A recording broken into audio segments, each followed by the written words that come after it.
What's shaking, people? I know I promised the podcast will be next, and it will be. I'm going to do one this weekend and put something together, which will be more with the XD camera. And I know we're vertical and we're not horizontal. You can, leave all the complaints in the comments. But wanted to just drop this quickly this morning because we talk about sports all the time and baseball and covering it at a professional level for 20 years. Sometimes when you do that and you're so used to the high level and the professional end, and we talk about, as we're going to get into a lot, and all the pods over the next couple of months, Otani and all the big money and the free agency and the dealings and the trading and the managerial hires and all these sorts of different things, right? And we forget about the purity of the game and what the game's about and why, baseball specifically, even though I like all sports, right, is so great. And last night was another one of those moments for me, but this time as a parent, not in covering the game, not necessarily a fan of the sport, in defeat as the Roswell Diamondbacks went down in the semifinals. And I watched these kids who some of them had known each other from baseball seasons past, others did not. My son did not. He had never played with these kids before. And all the friendships that they build and the camaraderie and seeing all the tears flow from all of the kids at the end of the game last night, it reminded me again, and we need reminders like this in life, and not to, I haven't done a life pod in a long time. We need reminders of this in life, like about just how important the little things are and just how distracted we all get about all the bullshit, pardon my French, and all the drama that we deal with in life, from financial to employment to all these other things that we all go through, right? And we forget about the importance of those little things and those little yet the big values that we all kind of, learn to live by, and whether it's through hardship or through, parenting or through experience, all the things that we learned as kids. And I'm watching these kids, in hysterics and bawling and hugging and saying their goodbyes for the season and all of that.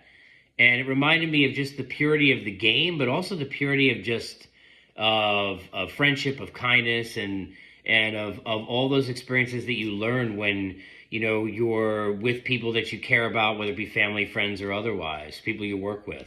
So it just was one of those moments where I kind of stepped back and I found myself just kind of watching, and clearly, all of us, we're proud parents and we're emotional for our kids and all that other kind of stuff.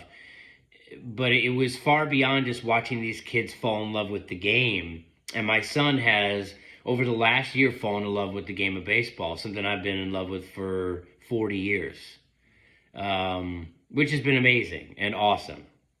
And he wants to keep playing, and he wants to spend all off season practicing and all of that. But it was about more than that. It was about watching the purity of what sport brings and what those relationships and those friendships and those teammates bring. And it makes you think about, as we kind of, move forward into what we'll talk about in the next pod and what happened in the World Series and moving forward into next season. And you think about, teams like the real Arizona Diamondbacks and these teams that all the way back to the 100-win, plus Braves and Dodgers, these teams who had all those experiences all year long, pushing, and then all of a sudden in a week is gone.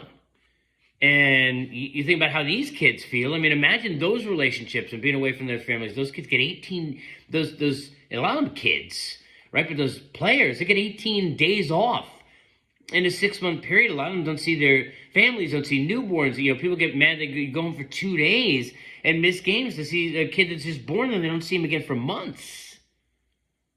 And imagine how they feel like when that ends, right? But it just took me back to the purity. I'm curious if you're a parent, you got kids who play, or even if you're somebody who, like me, like loving the game for so long and, covering it and being around it. Do you ever have those moments where you kind of like are almost taken all the way back to like when you were, like my son is, 8, 9 years old, these kids that were on this team. And it kind of, even though it wasn't a loss, it really reminded me of the purity of kind of everything that's good and valuable that we learn as kids. So I just wanted to share that, and of course, congrats to my son and his team on a great season, and to the real DBacks. More importantly for you, who are like, why are you spewing about all this nonsense? You can catch Unfiltered on Twitter, or X if you will. Hop up at Casey Stern into the bio. You can get to the YouTube channel where you may be viewing this right now. And of course, Apple, Spotify, and everywhere that you get your podcast. It is Unfiltered, presented by our good friends at BetOnline, and we will see you there soon.